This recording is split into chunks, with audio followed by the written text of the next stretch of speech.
Hello guys, so welcome to the first episode of Oblicon series.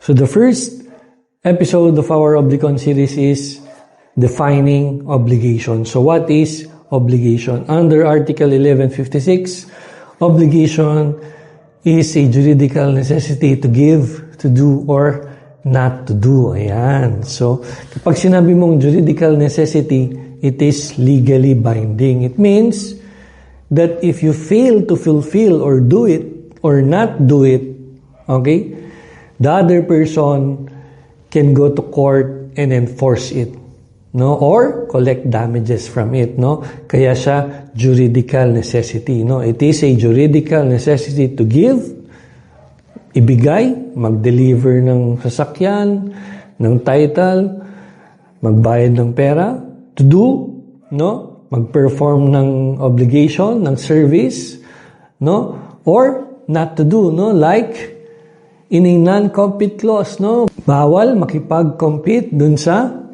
business kung saan ka nagtatrabaho. So yun yung obligation. Obligation is a juridical necessity to give, to do, or not to do. So yun lang.